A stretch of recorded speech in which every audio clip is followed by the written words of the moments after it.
The sound of that slap still rings in my mind, like a broken bell that just won't stop.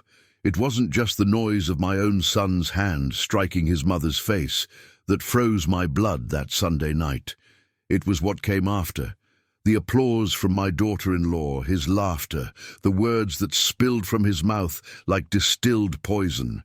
She needs to learn her place. We were all gathered for what seemed like a normal family dinner. Me, my wife Helen, my 33-year-old son Richard, and his wife Linda. The table was set with the same care as always, the food still steaming on the plates. The red wine I had saved for a special occasion served in the crystal glasses we got at our wedding 35 years ago. It all started over a silly argument. Helen had commented that it would be nice if they came over for dinner, more often because she missed having her son at home. A simple, affectionate observation, the kind any mother makes without thinking twice. Richard was looking at his cell phone, completely ignoring the conversation when Helen asked him to put the device away during the meal. "Son, put that phone away. Let's talk a little." Richard looked up with an irritation I had never seen before. "Mom, you haven't been the boss of me for a long time," Helen insisted with a nervous smile. "I know, honey, but we are family. It would be nice if what Richard stood up from his chair with sudden violence, if I did everything you wanted, if I was the obedient little boy you still think I am." I started to get uncomfortable with his tone, but I still thought it was just a moment of stress. Richard had always been a bit temperamental, but he had never crossed basic lines of respect. Helen tried to calm him down, reaching out her hand toward him. "Son, And then it happened. Richard raised his right hand and delivered a dry slap across his own mother's face. The noise echoed through the dining room, like a gunshot. Helen immediately brought her hand to her face, her eyes filling with tears of pain and disbelief. I felt my heart stop for a few seconds, but the worst was yet to come. Linda, who until then had been silent, started to clap. Real applause, like someone watching a successful show. Her clapping sounded obscene in that atmosphere charged with tension and shock. Richard smiled at his wife as if he had just received the approval he was looking for. "She needs to learn her place," he said, running his hand through his hair with a gesture of satisfaction. Helen began to cry softly still, with her hand on her face, looking at her son as if she couldn't recognize who was standing in front of her. That 33-year-old man she had raised with so much love, who she had rocked in her arms when he cried, who she had taught to ride a bike and helped with schoolwork, was the same man who had just physically assaulted her, and he was still proud of the act. I remained seated for a few seconds that seemed eternal, trying to process what had happened. My mind was working like a slow computer, organizing information that refused to make sense. My son had hit his own mother. My daughter-in-law had applauded the aggression, and there we were around the table that had so often been the scene of family celebrations, living a nightmare in real time. How many fathers have gone through this moment, that exact instant, when you realize you raised a stranger, someone capable of violence against the person he should protect the most? How many men have felt the crushing weight of discovering they failed as fathers in a way they never imagined possible? The pain in my chest was physical, as if someone had stuck a knife between my ribs and was twisting it slowly. My breathing became heavy and irregular. My hands started to shake. It wasn't just anger I was feeling. It was a complex mix of fury, disappointment, guilt, and a type of sadness I had never experienced before. Helen continued crying in silence, as if she was afraid of making too much noise and provoking another attack. Linda had stopped clapping, but kept a satisfied smile on her face, as if she had finally seen the education she always thought Helen needed to receive. Richard went back to looking at his cell phone, as if nothing had happened. It was then that something inside me broke permanently. I got up from the chair in silence, without knocking anything over, without making a scene. My movements were deliberate, controlled, but charged with a determination I didn't know I possessed. I walked to the sideboard where we kept the landline and picked it up calmly. Richard looked at me with contempt. "What are you going to do, old man? Call the police on your own son?" I didn't answer. I dialed the number I had memorized years ago, but had never used. On the other end of the line, a professional and competent voice answered on the second ring. "Hello, I need to report domestic assault," I said with a firm voice. "My son just physically assaulted his own mother in my presence." The silence that fell over the table was different from all the others. It was a silence charged with shock, with disbelief, with fear. Richard dropped his cell phone and stared at me with an expression I had never seen before. Linda stopped smiling. Helen raised her head, surprised. "Now, let's see who needs to learn." That was all I managed to say before hearing the sound that would change our lives forever. The doorknob began to turn. If you have ever felt that a lifetime of work as a father was worth less than a moment of absolute disrespect, stay with me until the end of this story. Because what happened after that call taught me that a man only loses authority when he accepts being disrespected, not when he enforces his limits. Subscribe to William's Revenge Stories so you don't miss the next reports of men who decide I had to fight back. Before continuing, if you like real stories like this one that show it is never too late for a father to reclaim his place, subscribe to the channel and hit the notification bell here. I don't tell stories of victims. I tell stories of men who chose their dignity over family comfort. My name is Edward. I'm 62 years old and a retired civil engineer. I spent 38 years working on heavy construction sites, getting up before the sun, coming home with an aching back and calloused hands, always thinking about building something solid for my family. Helen and I married young. She was 22, I was 27. Richard was born 2 years later. And from day one, I swore to myself I would be the father I wished I had. My own father was a hard man, the type who didn't show affection easily, but who worked like a dog to keep the house running. He died when I was 35, and one of my biggest frustrations was never managing to have a truly close conversation with him. I decided it would be different with Richard. I would be present, affectionate, a friend, as well as a father. During his childhood, I think I succeeded. I remember entire afternoons teaching him to play football in the backyard nights, when we stayed up putting puzzles together on the living room table. Weekends when I took him fishing at the river about 30 miles from our city.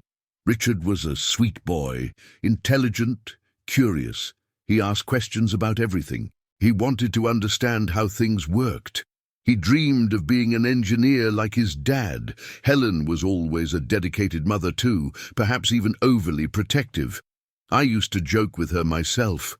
"Woman, you are going to spoil the boy with so much pampering." But deep down, I liked seeing the affection she showed our son. We were a happy family. Or at least that was what I believed at the time. When Richard entered adolescence, things started to change subtly. Nothing dramatic, just the normal adjustments every family goes through.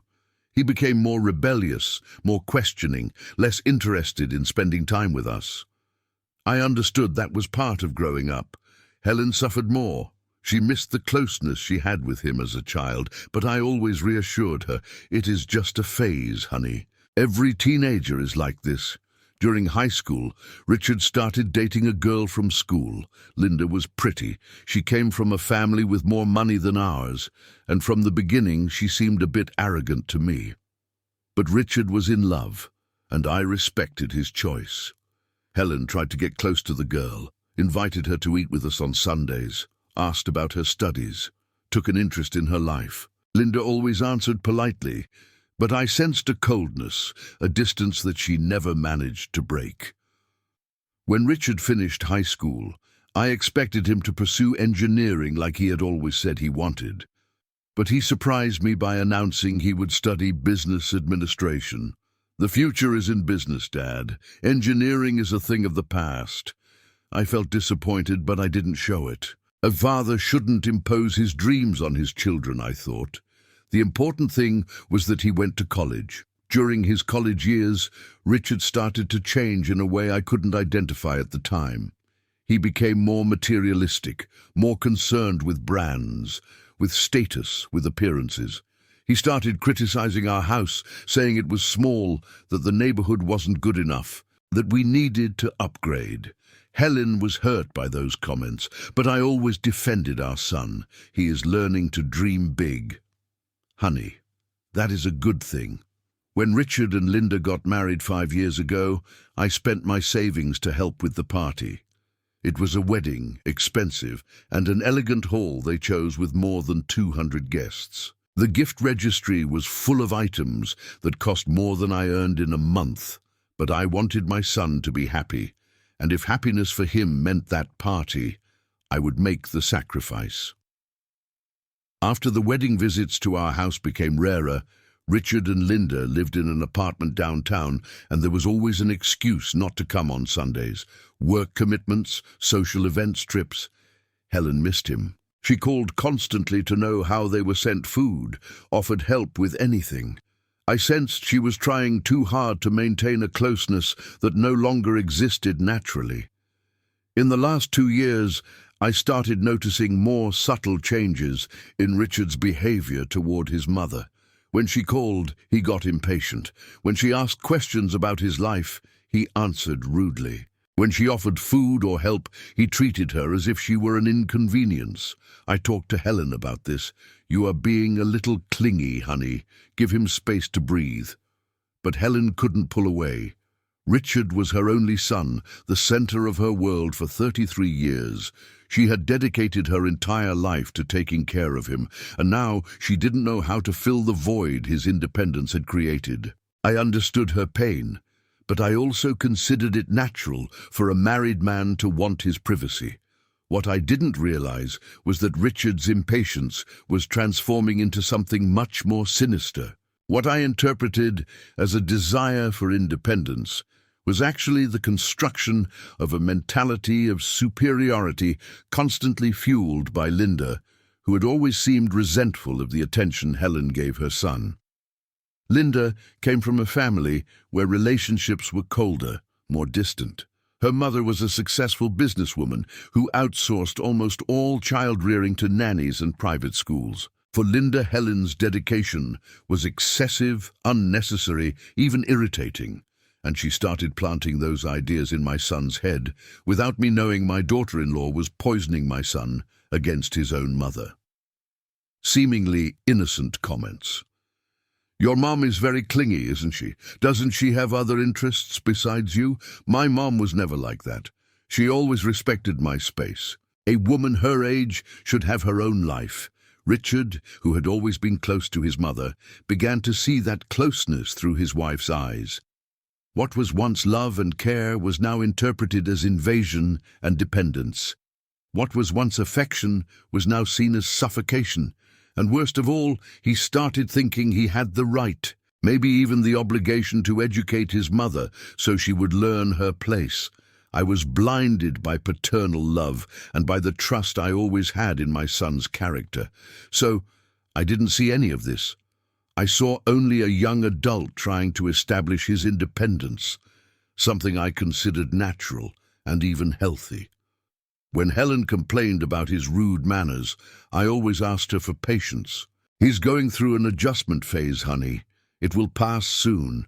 But that night, when I saw my own son's hand cross the face of the woman who raised him with so much love, when I heard my daughter-in-law's applause, celebrating the aggression, when I saw Helen crying in pain and humiliation at the table that was so often the scene of our family happiness, I understood with brutal clarity that I hadn't just been blind. I had been an accomplice for years. I allowed small disrespects to accumulate. For years I justified the unjustifiable. For years I asked Helen to accept less and less dignity, believing that was giving the son space to grow. That call I made wasn't just to report an assault. It was to admit my own failure as a father and a husband, and to do the only thing I could still do, protect the woman I loved from the monster I had helped create.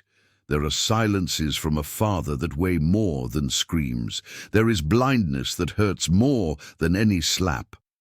While I waited for the authorities to arrive, sitting at that destroyed table, my mind began to replay, like a movie in slow motion, all the signs I had ignored over the years. The first episode that should have alerted me happened 2 years ago at Christmas.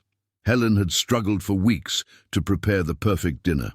She bought the best ingredients our budget allowed. She decorated the house. She prepared all of Richard's favorite dishes. When they arrived an hour late, Richard looked at the table and said, "Mom, you exaggerated again. Linda is on a diet. She doesn't eat this heavy stuff." Helen, visibly hurt, offered to prepare something lighter. Richard rolled his eyes. "Leave it. Don't bother." The tone was of someone speaking to an annoying child, not to the mother who had spent all day cooking for him. I should have intervened at that moment. I should have pulled my son aside and explained that was no way to treat his mother. But I didn't. I thought it is stress from work, from the holiday rush. He will apologize tomorrow. He never apologized. A few weeks later, Helen called Richard to tell him she had felt sick and had gone to the ER alone because I was traveling for work. It was just a blood pressure spike, nothing serious, but she was scared and wanted her son's support. Richard listened to everything with impatience and at the end said, "Mom, you have to stop dramatizing these things. It was just a headache." Helen cried after the call. I tried to console her. "He didn't mean it in a bad way, honey. Men express worry differently." Once again, I played the role of translator, justifying the unjustifiable.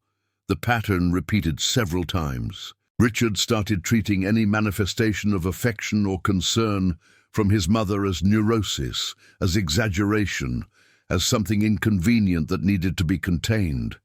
And Linda always reinforced that stance with seemingly innocent comments. "It is true, Helen. You have to take care of yourself more, not worry so much about others." During a Mother's Day lunch, Helen commented that she wished Richard would call more often, that she missed talking to him. Richard sighed loudly as if she were asking for something absurd and said, "Mom, I have my own life. I can't be calling all the time just to chat." The harshness of the answer left Helen quiet for the rest of the afternoon. Linda took advantage of the awkward silence to comment, "It is just that you guys from Helen's generation are more dependent. Nowadays, children are more independent." The comment sounded like a psychological explanation, but it was pure poison disguised as understanding. I also started noticing that Richard only sought contact with us when he needed something. When his car broke down, he called to borrow mine. When they wanted to change apartments, he came to talk about a loan for the down payment. When Linda wanted to take an expensive course, he suggested Helen help with the costs since she didn't have many expenses anyway. Every request for financial help came accompanied by a subtle humiliation. "Dad, you guys don't use that money anyway," or "Mom, it would be a way for you to participate in our life," as if our hard-earned money was a bargaining chip for attention. Helen always agreed to help happy, to feel useful, to have a reason to be in her son's life. I sensed she was being manipulated, but I allowed it because I also wanted to keep Richard close, even if it was through financial favors. The final straw financially should have been when Richard borrowed the car I had bought for Helen, promising to return it in a week. The car stayed with them for 2 months. When they finally returned it, it had a scratch on the side and an empty tank. Richard didn't mention the damage, much less offer to repair it. When Helen delicately asked about the scratch, Richard answered with irritation, "It was an accident in the parking lot." "Mom, what do you want me to do? These things happen."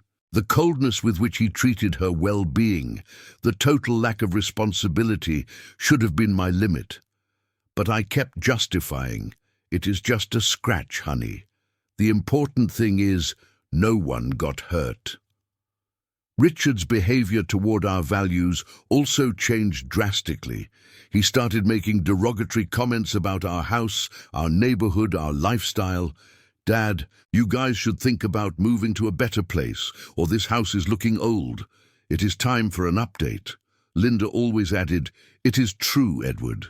You deserve something more modern, more fitting with what you achieved." It seemed like concern, but it was depreciation in disguise.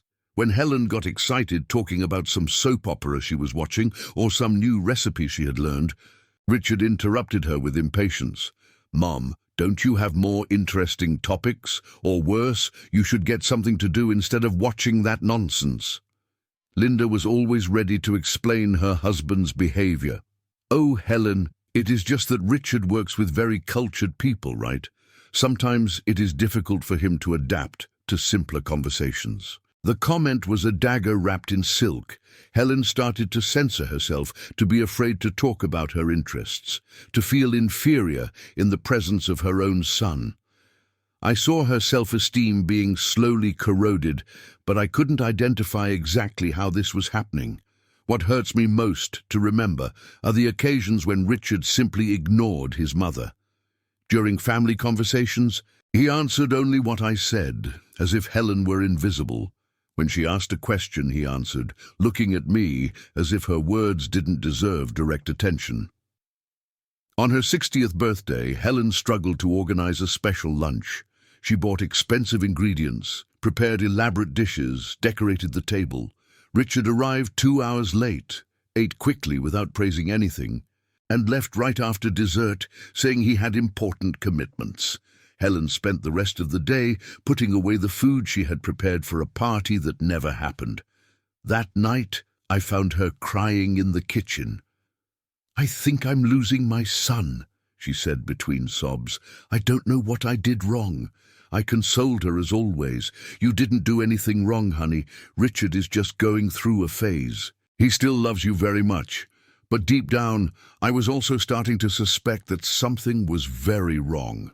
The coldness, the disguised contempt, the total lack of consideration for his mother's feelings. None of that was normal, even for an adult wanting to establish independence. Are there many fathers living this silent denial?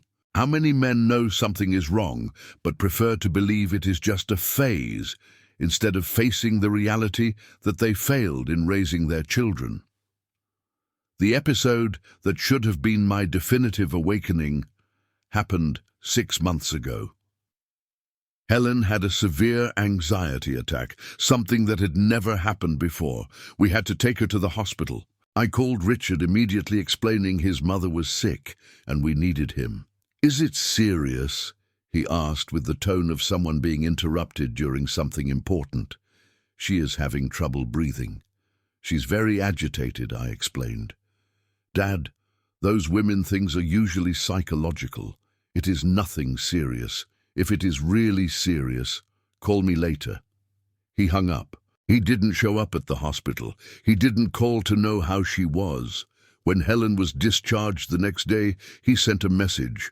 "Good thing it passed. I told you it wasn't anything serious." At that moment, I should have exploded. I should have gone to his house and had a serious conversation about respect and filial responsibility.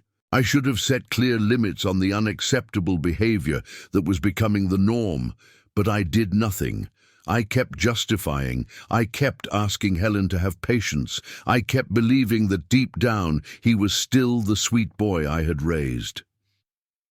Now sitting at that table waiting for the police, I had called myself. I understood with painful clarity that all those episodes hadn't been isolated signs. They were steps on a downward staircase leading directly to that slap on the face of the woman who had dedicated her entire life to his well-being. And I had climbed every step along with him, carrying him on the shoulders of my own denial. There is a specific loneliness of a man who raised children who later became strangers. It is a pain that has no name, a sense of failure that corrodes from the inside like rust unexposed metal. While we waited for the authorities to arrive, I looked at Helen, still holding her face, and realized my blindness hadn't just been ignorance. It had been cowardice. For years, Richard developed a subtle but efficient system of emotional and financial exploitation that I only managed to see completely that night. It wasn't just the requests for borrowed money that never came back, or the favors that became obligations. It was a whole method to make Helen feel grateful for crumbs of attention, while he and Linda extracted everything they needed from her. I remember now, with a clarity that hurts in my bones, how Richard had become a master at manipulating Helen's maternal feelings. He knew exactly when to show up with a smile and affectionate conversation, always after being especially rude, always when he needed something. "Mom, you know I love you, right?" he would tell her after weeks without calling. "It is just that work is heavy, but you were always the most important woman in my life." Helen melted with those words, instantly forgot accumulated resentments, and was ready to grant any requests that came after. And a request always came. "By the way, Mom, Linda was commenting that you guys could help us with the rent on the apartment this month. Just this once. Next month, I will settle everything with you." Helen opened her wallet without blinking, happy to be able to help her son to feel useful in his life. I perceived the pattern, but when I commented on something, Helen always defended him. "Edward is going through difficulties. He is our son. We have to support him." And I, not wanting to be the executioner father, not wanting to be seen as insensitive, ended up agreeing. What I didn't understand at that time was that Richard had learned to use my own kindness against me. He knew I wouldn't manage to deny help to my own son, even when I suspected I was being used, and he also knew that Helen would never stop defending him, no matter how badly he treated her.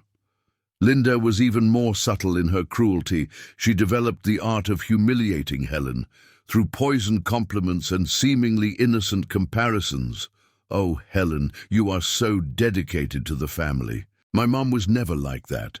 She was always more independent, everyone in their own world. The comment sounded like admiration, but it carried the clear message that Helen was excessively dependent, that there was something wrong with her maternal dedication. Or then, "Helen, you should get a hobby, something just for you, like my mom does. Pilates, travels with friends. It must be nice to have a life of your own, right?" Once again, the criticism came disguised as concern. But the message was clear. Helen had no life of her own. She was an empty person who lived through her son. Helen started to internalize those messages. She started questioning herself if she really was being clingy, if her maternal concern was excessive, if she should give more space to her son. And the more she questioned herself, the more insecure she became, the more desperate for approval. That insecurity made her even more vulnerable to manipulation.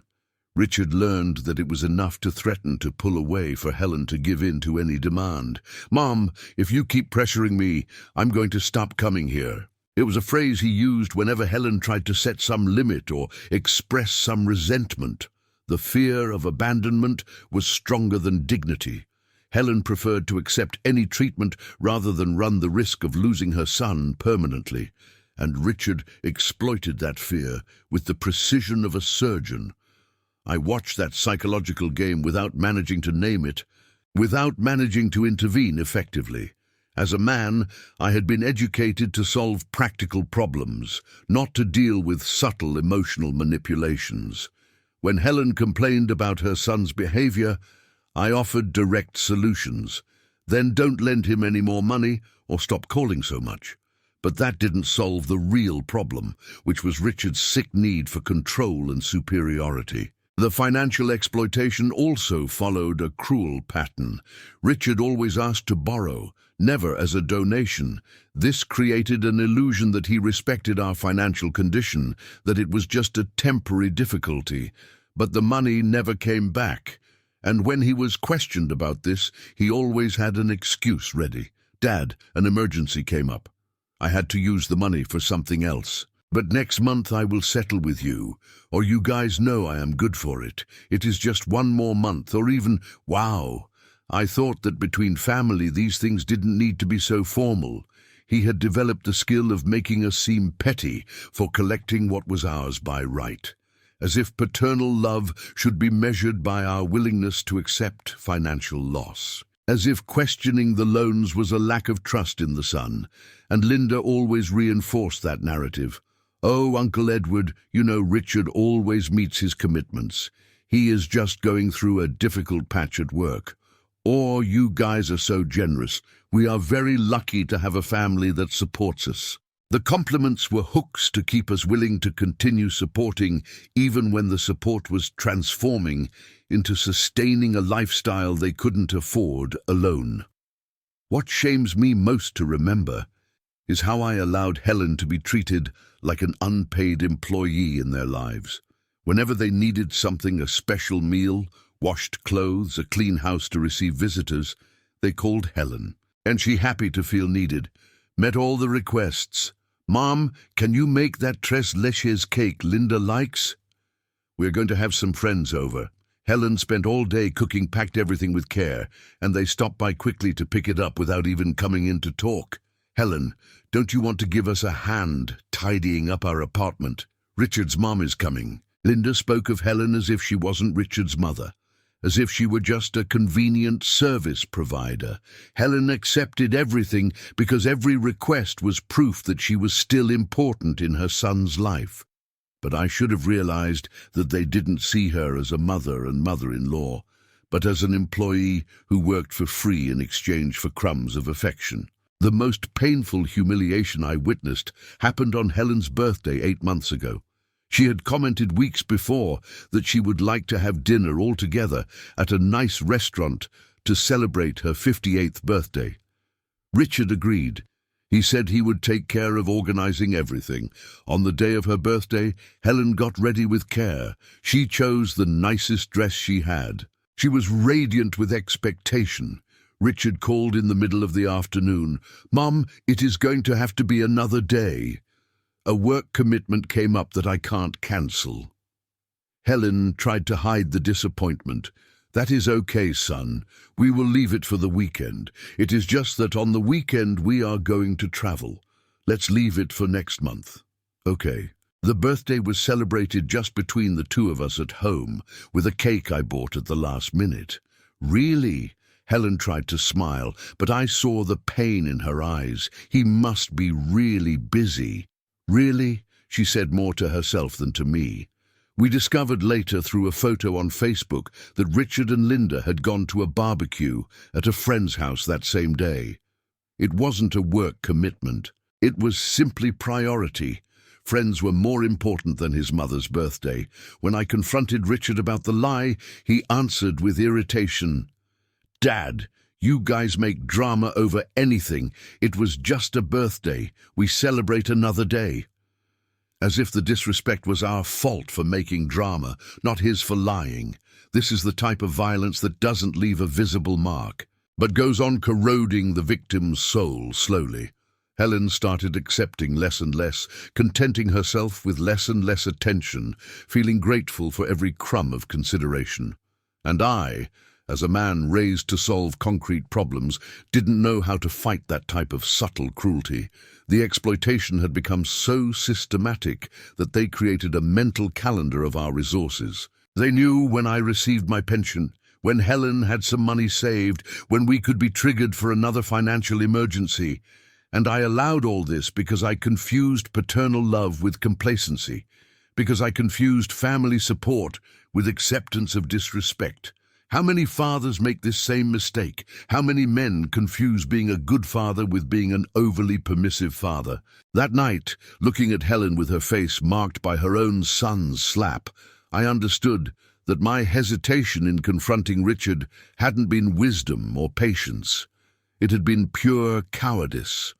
Cowardice to face the reality that I had raised a man capable of assaulting his own mother. Cowardice to admit that my permissive raising had produced a monster. But when the doorknob started to turn, I knew the cowardice was over. From that moment on, I would be the father I should have been years ago, firm, protective, and willing to face any consequence to defend the dignity of the woman who had given her life for our son. There are pains a man swallows for years, until one day the throat can't take it anymore. The sound of the doorknob turning was like an alarm clock ringing after a nightmare that lasted years. I knew that on the other side of the door was the authority I myself had called, and that nothing would be the same after that moment.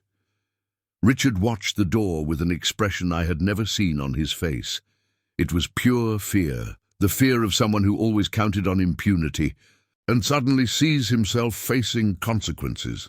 Linda had stopped smiling and looked alternately at her husband and at me, as if she still couldn't believe I had really called the police. "Dad, you didn't do that?" Richard muttered, his voice coming out hoarse. "You didn't call the police on your own son." I didn't answer. I kept my eyes fixed on the door, waiting. Helen was still in shock, her hand on her face, looking at all of us as if she couldn't understand where she was or what was happening. The door opened and 2 police officers entered with firm steps. An older man with a sergeant's badge and a young woman, both with professional, serious expressions. It wasn't the first time they answered a domestic violence call.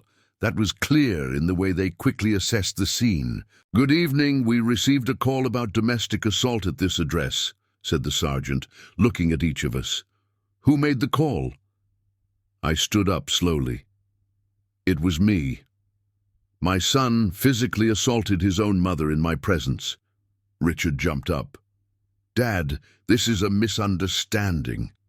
It wasn't anything like that." The police looked at Helen, who was still seated, clearly shaken. "Ma'am, were you assaulted?" Helen looked at Richard with an expression of deep pain, then at me, then at the police officers. For a moment I thought she was going to deny everything, like so many women do out of fear or not wanting to harm the aggressor. But then she spoke with a low but firm voice. "Yes, my son slapped me in the face." The silence that followed was deafening. Richard went pale as paper. Linda looked at him with an expression of panic. "That is not true," shouted Richard. "She is confused. It was just a family argument." The sergeant looked at him sternly. "Sir, you have the right to remain silent. Anything you say can be used against you." The reality of the situation began to hit Richard hard. He looked at me with a mixture of anger and disbelief. "Dad, how can you do this to me? I am your son." That phrase, "I am your son," hit me like a punch in the stomach. During Richard's entire life, I had used that phrase as justification to forgive anything, to accept any disrespect, to overlook any mistake. "He is my son," I told Helen when she complained about his behavior. "He is my son," I repeated to myself when something bothered me. But at that moment, looking at Helen with her face marked by the blow, I understood that being a father didn't mean accepting everything from the son. It meant protecting what was right, even when it hurt. It meant being the moral authority of the family, even when it cost the relationship. "Yes, you are my son," I answered with a firm voice, "and because of that, you of all people should know not to hit your mother." The police officers started taking statements. Helen recounted in detail what had happened, her voice trembling but determined. I confirmed everything, explaining I had witnessed the assault and Linda's applause. The police noted everything carefully. When it was Richard's turn, he tried to minimize. It was just an impulse. I was nervous. It wasn't anything serious. "Sir," said the sergeant, "physical aggression against a family member is a crime. Regardless of the intensity, and based on the witness's account, there was also humiliation of the victim." Linda, who had been quiet until then, decided to speak. "Officers, I think you were exaggerating. It was just a little family spat. These things happen." The police stared at her. "Seriously, did you applaud when your husband assaulted your mother-in-law?" Linda turned red. I didn't. It was a misunderstanding. Do you consider it normal to applaud domestic violence?" Linda didn't know what to answer. After taking all statements, the police explained that Richard would be taken to the station for formal booking. Depending on the prosecutor on duty, he could be held until the custody hearing. "Dad, please," Richard implored when the police approached him. "Don't let this happen. I am an engineer. I have a reputation to protect. This is going to destroy my career." I looked at him for a long moment. All my life I had protected Richard from the consequences of his acts. When he broke something at school, I paid. When he got into trouble, I fixed it. When he disrespected someone, I apologized on his behalf. I always found a way to protect him from the consequences, believing that was paternal love.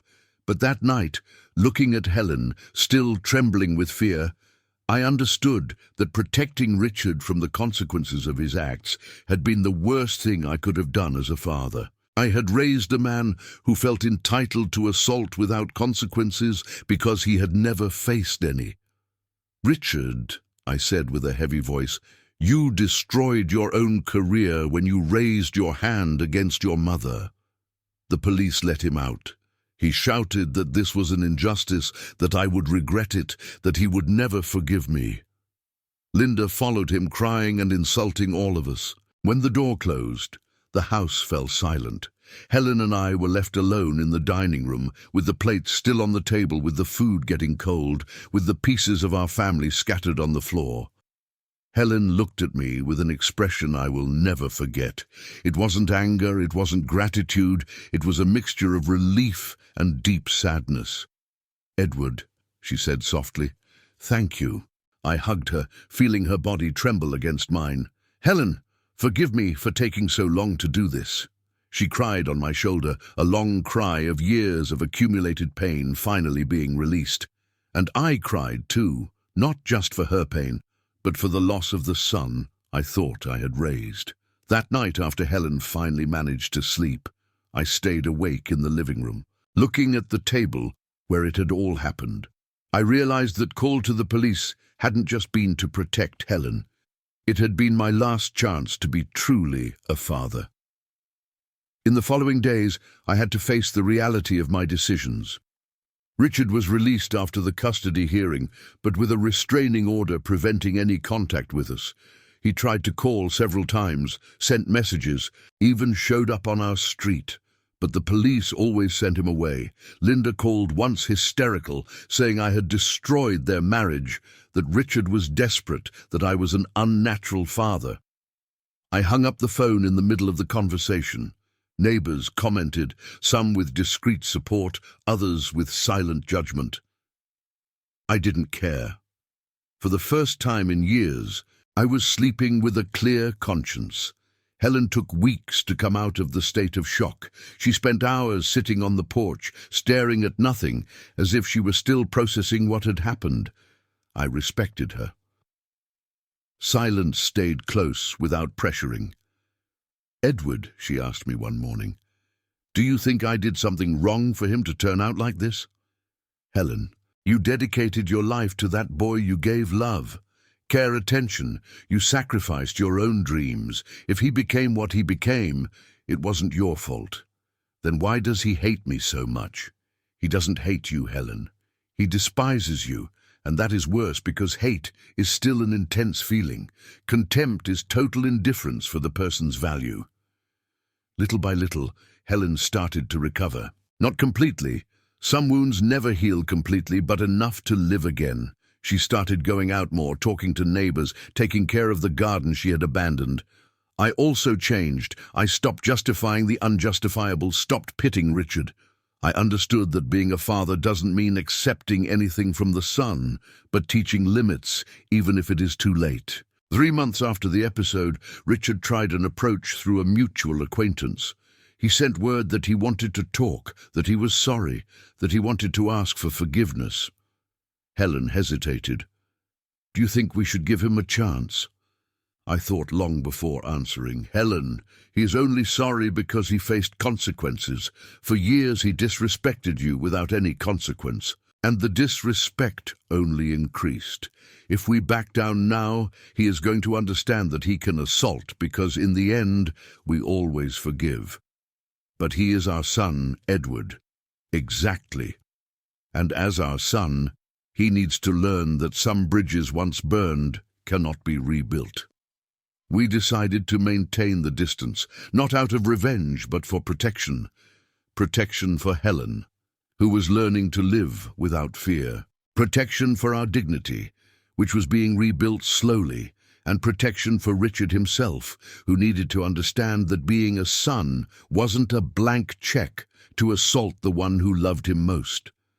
When a father is betrayed by his own blood, the scar crosses generations. But sometimes it is necessary for the truth to hurt more than silence for healing to be possible. In the months that followed that transforming night, I followed closely how Richard and Linda's life began to crumble brick by brick, consequence by consequence. The first thing that happened was Richard lost his job. The company where he worked had a strict policy regarding employees involved in domestic violence cases.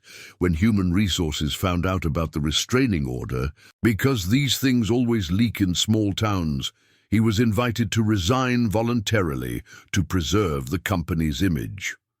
Linda called Helen, crying, begging her to withdraw the complaint. "Helen, you don't understand. Richard lost his job. How are we going to pay the bills?" Helen, who before melted with any tear related to her son, this time maintained a firmness I had never seen in her. "Linda, he lost his job because he hit me. The consequences are his responsibility. But it was just a little slap, Helen. You are exaggerating." "A little slap." Helen repeated, her voice coming out firmer. "Linda, you applauded when your husband assaulted me, and now you want me to feel sorry for him." The silence on the other end of the line was long. Linda hung up without answering. Without Richard's salary, they couldn't keep the apartment downtown. In 2 weeks, they were already behind on rent. In a month, they received an eviction notice. They had to move to a smaller, cheaper place in a neighborhood Linda had always criticized when she visited our house. The irony was bitter. She had always said our neighborhood was too simple for them. Now they were living in an even simpler place. Richard tried some temporary jobs, but his reputation had spread. In a small town, everyone knows everyone, and news of a man who assaulted his own mother circulates fast. Some employers didn't even give him a chance.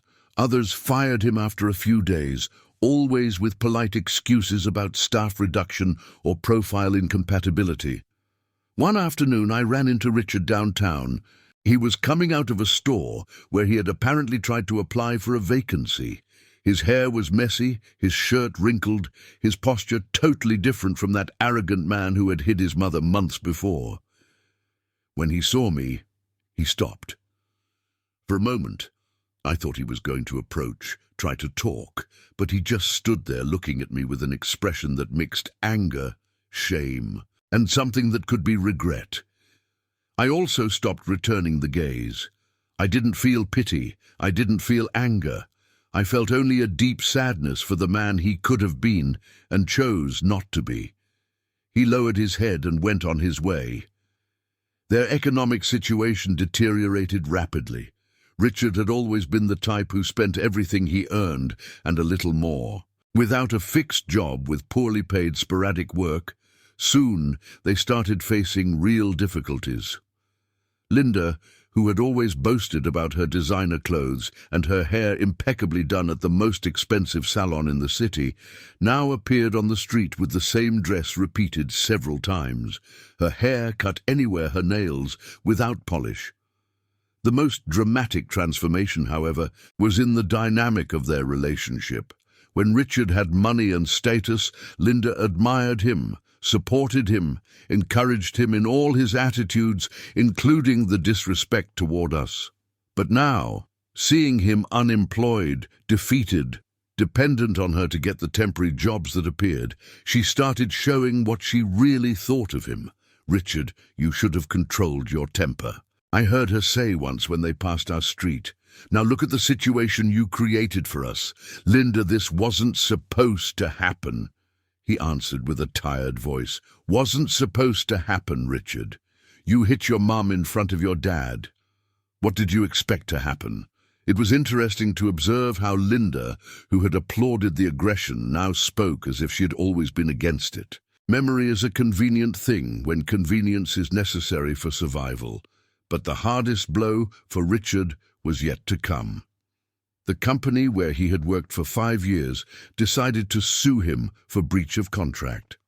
Apparently, there were moral clauses in the contract that allowed that action when the employee got involved in activities that harmed the company.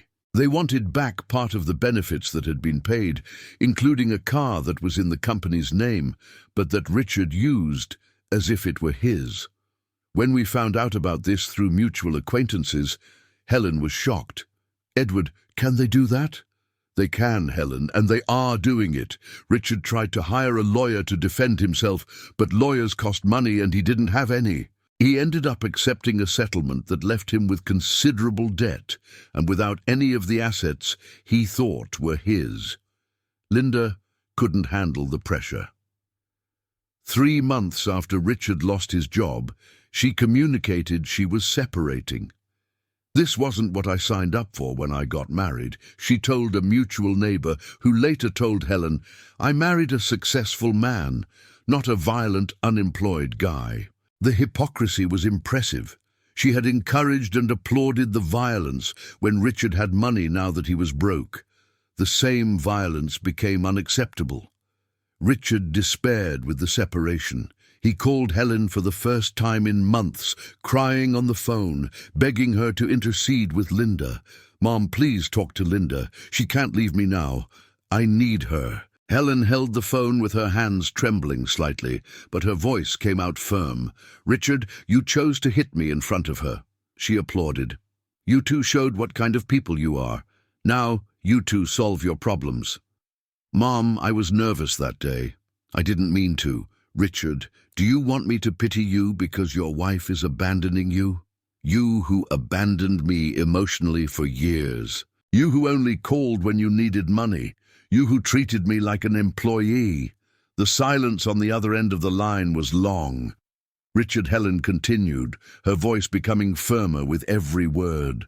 For years, I begged for a little affection from you, for a little respect, for a little consideration. You gave me slaps and humiliations.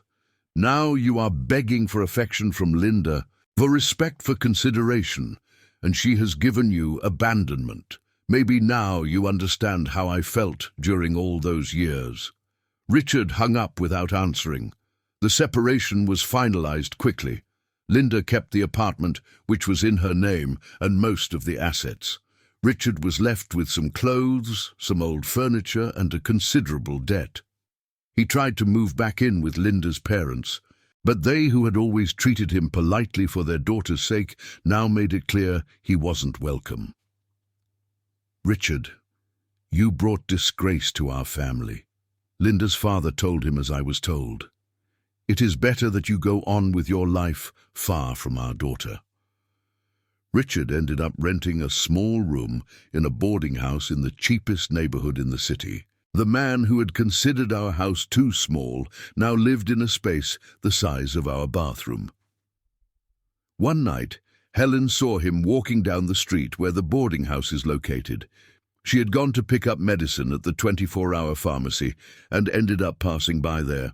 Richard was returning from work. He had gotten a job as a salesman in an auto parts store with a styrofoam container in his hands and an expression of deep fatigue on his face.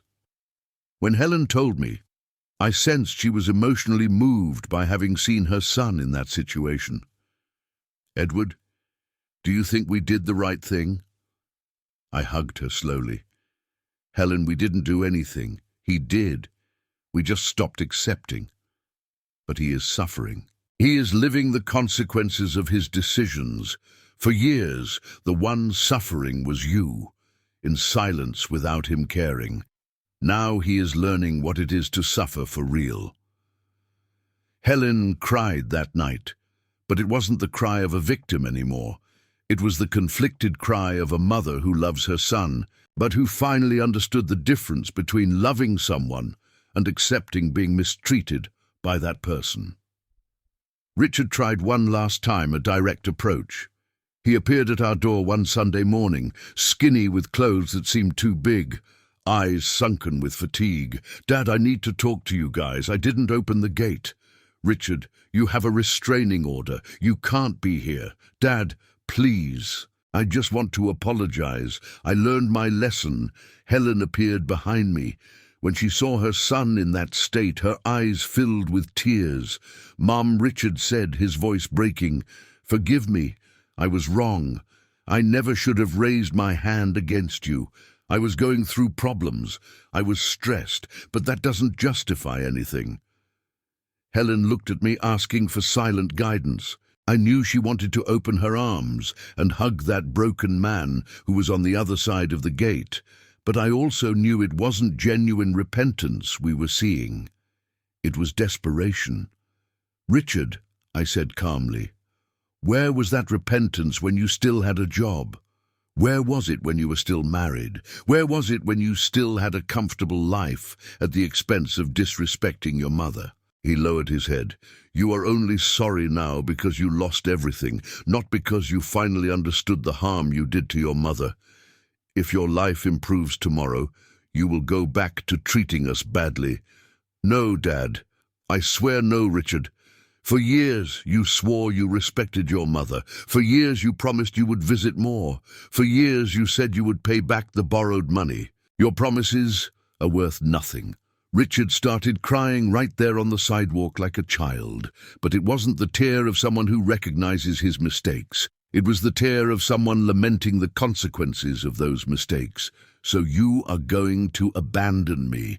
I am your son." "No, Richard. We are going to protect ourselves from you as we should have done years ago." I closed the door and took Helen inside. She cried a lot that day, but she didn't give in. Weeks later, we learned that Richard had left the city. He couldn't get a decent job. He didn't have friends. Everyone pulled away after the scandal, and he lived a miserable life in that boarding house. He decided to try to start over somewhere else. Linda also moved. She went to a bigger city with an aunt. Before leaving, she came to say goodbye to Helen, which was a surprise, and said something I will never forget. "Aunt Helen, I know you must hate me, but I want you to know that I always envied you." Helen was confused. "Envy?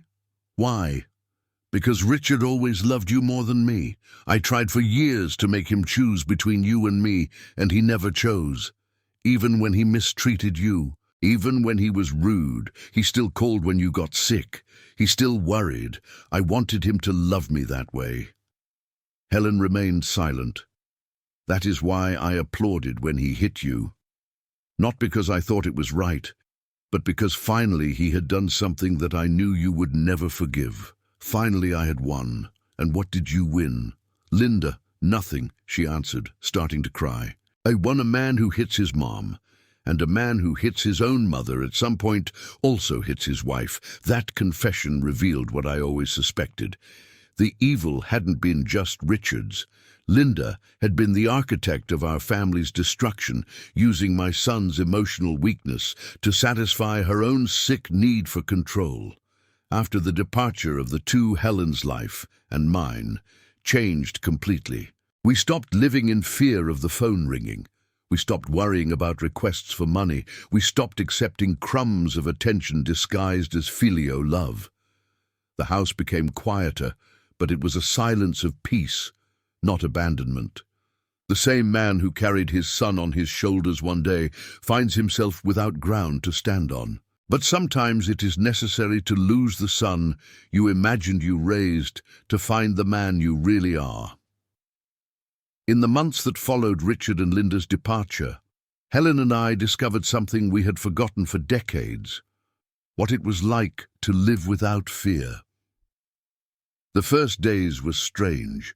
Helen woke up startled when the phone rang, still expecting to hear Richard's voice on the other end of the line with some urgent request or some disguised complaint. I caught myself checking bank accounts more frequently still, with the paranoia of discovering some check he had managed to cash without our authorization. But little by little, the tension gave way to something we hadn't felt for years: tranquility. The first change we made was simple but symbolic. Helen wanted to change the dining room table, the one where everything had happened. "I can't eat at it without remembering," she said one day, looking at the piece of furniture as if it carried a curse. We sold the old table and bought a new one, smaller, just for the two of us. The first meal we had at it was a simple Sunday lunch. Rice beans or roast chicken Helen made with care. We ate slowly, talking about trivialities without rushing, without tension. "You know what, Edward," Helen said halfway through dessert, "I haven't tasted food for real in years. I always ate with fear that Richard would arrive and criticize something. I understood exactly what she meant. For years, every meal had been a performance, an attempt to please someone who didn't want to be pleased." Helen started rediscovering tastes she had abandoned. She went back to watching her soap operas without guilt, without feeling obligated to change the channel when Richard arrived with derogatory comments about that nonsense. She went back to cooking dishes she liked instead of only what he liked. She went back to wearing colorful clothes he always criticized for being exaggerated for her age. I also went through a transformation. For years, my life had revolved around justifying and remedying the problems created by Richard. Now, suddenly, I had mental energy for other things. I went back to reading, a habit I had abandoned because I was always worried about Richard's financial emergencies. I started taking better care of the garden, something I always liked doing, but had neglected. I reconnected with friends I had lost over the years, because I was always busy being a good father, or rather being a permissive father. One afternoon, I ran into my old co-worker Mark at the supermarket. We hadn't spoken in more than a year. "Edward, how are you?" "And Richard, I heard some comments around, but you know how it is, small-town gossip. I could have lied, created a softened version of the story, but I decided to be honest. Mark, Richard assaulted his own mother. I called the police. He moved out of town. We don't have contact anymore." Mark was silent for a few seconds, clearly not expecting such a direct answer. "Edward Hoy, I don't know what to say. It must have been very difficult." It was, but it was the right thing. Mark looked at me with something that could be admiration. "Man, I don't know if I would have the courage to call the police on my own son. That is exactly why I called him Mark, because it was the hardest thing to do." That conversation made me realize something important. Not being afraid to tell the truth is liberating. For years, I had hidden the problems from Richard, created edited versions of events to protect his image. Now, talking about what had happened without trying to soften or justify made me feel lighter. Helen also started talking openly about the situation. When neighbors asked about Richard, she answered bluntly, "He assaulted me. We don't have contact anymore."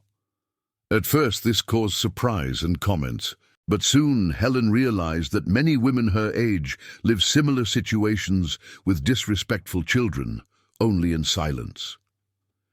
Mrs. Helen, a neighbor, told her one day, "I admire your courage. My son also treats me badly, but I would never have the courage to do what you did." Mrs. Mary Helen answered, "Courage isn't in facing the sun. Courage is in stopping accepting being mistreated." Those chats helped Helen understand she wasn't an isolated case, that there were many mothers suffering in silence with ungrateful children. But at the same time, she realized she had done something. Few do. She had set limits. We decided to make some practical changes in life. Helen always wanted to have a dog, but Richard was allergic, and whenever she suggested it, he reacted as if she were proposing something absurd. "Mom, dogs are work. They dirty the house. They cost money. Why complicate things?" One day, passing in front of an animal shelter, we saw an adoption ad. Helen stopped and stood looking at a medium-sized mongrel with sad eyes and brown fur. "Edward, what do you think, Helen? If you want him, we adopt him. The house is ours. The life is ours." We adopted the dog that same day. Helen named him Buddy. It was interesting to see how having an animal at home changed the dynamic of our days. Buddy needed care, affection, attention. But unlike the care we gave Richard, this was returned with genuine gratitude, with affection, with loyalty. You know, Edward Helen said one day, "Petting Buddy, this dog gives me more affection in one day than Richard gave me in the last 5 years." The statement was sad, but true. Helen also decided to go back to studying. She had always wanted to finish the teaching degree she had abandoned when Richard was born, but there was never time. There was always a family emergency preventing it. At 58, she enrolled in the local university to finish the 2 years she lacked.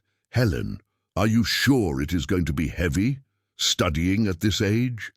"Edward, for 33 years, I educated my son. Now I want to learn to educate other children the right way."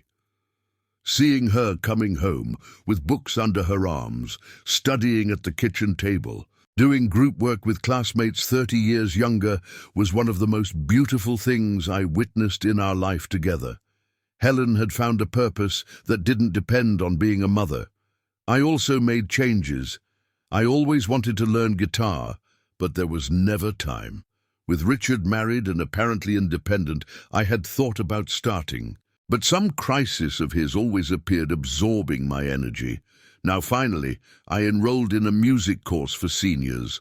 I discovered I had a knack for the instrument. In a few months, I could already play some simple songs. Helen loved listening to me practice on the porch at the end of the afternoon. Sometimes we sang together songs we liked when we were young. "Remember when we sang these songs at the beginning of our dating?" Helen said one day, listening to me play. I remember we stopped singing when Richard was born. Did we stop doing a lot of things when he was born?" We thought about that. It was true. Over the years we had given up hobbies, friends, interests, always in the name of family, always prioritizing Richard's needs. And when he grew up, instead of resuming our life, we started living according to his problems. We decided to make a list of things we wanted to do and never did. Helen wanted to see the sea.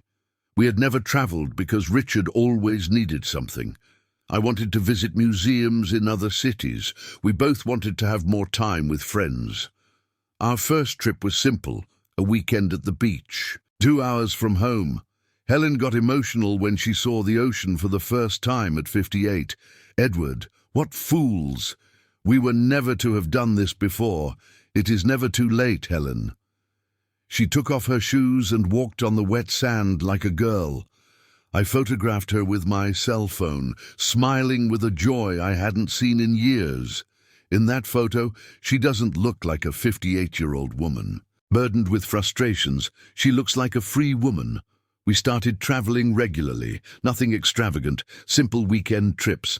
But every trip was a reconquest of something we had lost. The capacity to have fun together, to discover new things, to live the present instead of always worrying about Richard's problems. Our relationship also changed. For years, all our conversations revolved around him. What had he done? What did he need? How to help him? How to interpret him? Now we talked about us, about our plans, about feelings. Edward Helen said one night, lying in bed, "I feel like I'm getting to know you again." "What do you mean? For years you were just Richard's dad to me, the man who helped me solve his problems, who consoled me when he hurt me. Now you are my husband again." That observation touched me deeply. It was true. We too had become hostages of the sick dynamic Richard had created. Helen graduated in pedagogy at 60. The graduation ceremony was emotional. I was proud of her in a way I had never felt proud of Richard, even in his best moments. The pride I felt for her was clean, without reservations, without buts. "Edward, thank you for supporting me these 2 years. Helen, thank you for giving me the opportunity to support you." After graduation, Helen got a job at a municipal school as a literacy assistant. Working with 6- and 7-year-olds had her radiant. She came home telling stories about the students, planning activities, studying new methodologies. You know what is most beautiful, Edward? These children respect me, obey because they trust me, not because they are afraid. And when they do something wrong, I correct them with affection, and they understand. One day she arrived home particularly moved. Edward, something happened today that made me think. There is a boy in my group, Johnny, who is very difficult. He hits his classmates, doesn't obey, throws tantrums. The teacher was almost giving up on him, and then I talked to him with patience. I tried to understand why he was acting like that. I discovered his parents are divorcing, that at home everything is very confused. I explained to him that the anger he felt for his parents couldn't be taken out on his classmates. It took time, but he understood. Today, he brought me a drawing he made of me. Helen showed me the drawing. A female figure with a red skirt, brown hair, and a huge smile holding the hand of a small boy. Helen, you are making a difference in those children's lives. Edward, I am teaching them what I didn't manage to teach Richard. That limits are necessary, that respect is mandatory, that people don't exist to serve us. That night, looking at my wife studying at the kitchen table, preparing activities for her students, I understood that our family tragedy had transformed into purpose. Helen wasn't just overcoming the pain of having lost her son. She was becoming a better person through that pain, and so was I. Some bridges once burned don't need to be rebuilt, even if you helped build them. Today, 2 years after that night that changed our lives forever, I can say that the Edward I became is a more complete man than the Edward who raised Richard. I am writing these words sitting on the porch of our house with Buddy sleeping at my feet and Helen preparing breakfast in the kitchen. It is just another Sunday morning, but there is a peace in this routine that didn't exist when we lived according to Richard's dramas. Helen is singing while she scrambles eggs in the pan. It is a song we learned together in the guitar classes we take now every Wednesday. She sings off key, as she always sang, but she sings without fear of being judged, without fear that someone will show up, saying she's making noise, or that she should get something more interesting to do. We don't know where Richard is. We heard he got a job in a big city, that he is trying to rebuild his life. We don't know if he learned anything from what happened, or if he is just waiting for an opportunity to return to the old patterns. Frankly, we don't care anymore. This might sound cruel to those who haven't lived what we lived. How can a father not care about his son? Some must be thinking, but there is a difference between not caring and not allowing yourself to be destroyed by the person you raised. For 33 years, Richard was the center of our lives. Everything we did, thought, planned, was influenced by him. Our financial decisions depended on his needs. Our emotions depended on his mood. Our happiness depended on his approval. That is not love. That is emotional dependence disguised as paternal love. True love includes limits, includes saying no, includes protecting your own dignity, includes teaching consequences, includes the courage to let the other grow through the pain of their own decisions. Helen learned this the harder way than I did. As a mother, she had built her entire identity around motherhood. When Richard rejected her, she felt as if she had lost life's purpose. But little by little, she discovered that being a mother was just one of the things she is. She's also a wife, professional student, friend, citizen. She's also a complete person independent of her son.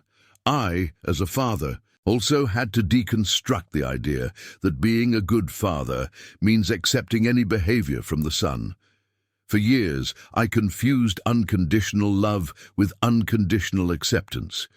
I learned that loving unconditionally doesn't mean tolerating unconditionally. Richard always knew that regardless of what he did, we would be there to support him, to defend him, to solve his problems. That made him irresponsible, arrogant, cruel. Our own kindness became the fuel for his malice. When we finally set limits, when we finally said no, when we finally let him face the consequences of his own acts, he despaired. Not because he loved us and missed us, but because he had lost the people who were always available to solve his problems. The difference is subtle, but fundamental. Helen receives letters from some of her former students, girls who already grew up and became women. They thank her for the teachings, for the patience, for the affection she showed when they were children. "Aunt Helen, you were like a second mom to me," wrote one recently.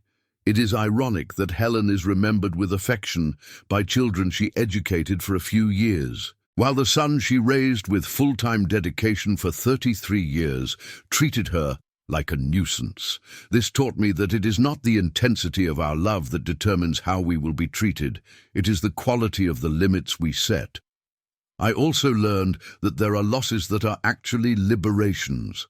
Losing Richard, not to death, but to the need for protection. It was painful, but it was also liberating. We stopped living with fear, with tension, with constant guilt. Our life today is simple, but it is ours. We wake up when we want. We eat what we like. We spend our money on what makes us happy. We receive at home only people who respect us. It is a small life, perhaps, but it is a dignified life. Helen is specializing in special education. She wants to work with children who have learning difficulties. I want to help parents understand that educating is teaching limits with love. She says it isn't giving everything the child wants. I went back to doing volunteer engineering work. I helped the community build bridges, fix schools, plan drainage systems. It is rewarding to use my knowledge to solve real problems for people who really need it, instead of wasting energy trying to solve artificial problems created by someone who didn't want to be helped. People sometimes ask if we don't miss Richard, if we don't feel like looking for him trying a reconciliation. The answer is complex. We miss the boy. He was the young man we hoped he would become, the family we dreamed of having.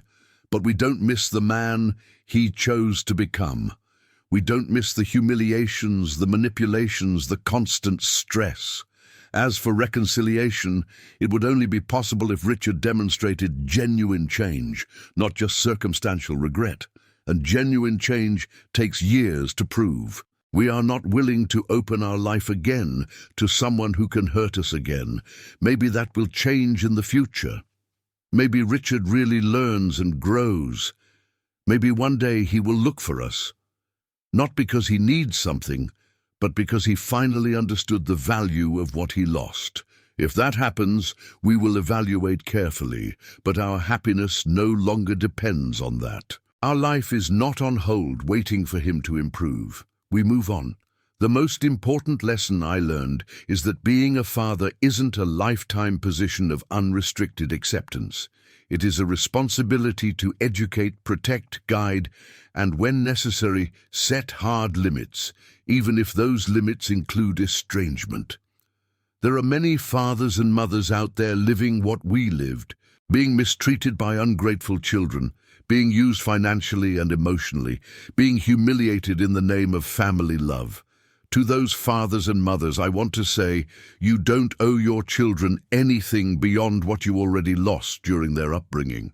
No, you are not obligated to accept disrespect. You are not obligated to support someone else's irresponsibility. You are not obligated to sacrifice your dignity to keep a family relationship that only exists on paper. Have the courage to say no.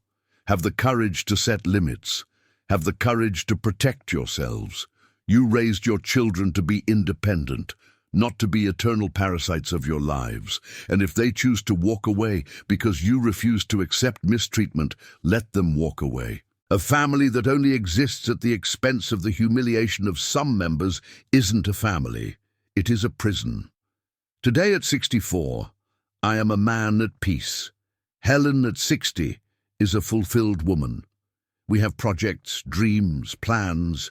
We have a life worth living regardless of whether Richard is part of it or not. He will always be our son, but we finally went back to being complete people, not just his parents. And that, for me, is victory enough. If this story touched your heart, I want to know where you are watching us from. Right here in the comments, your city, your state, or even your country. Let me know this message reached you.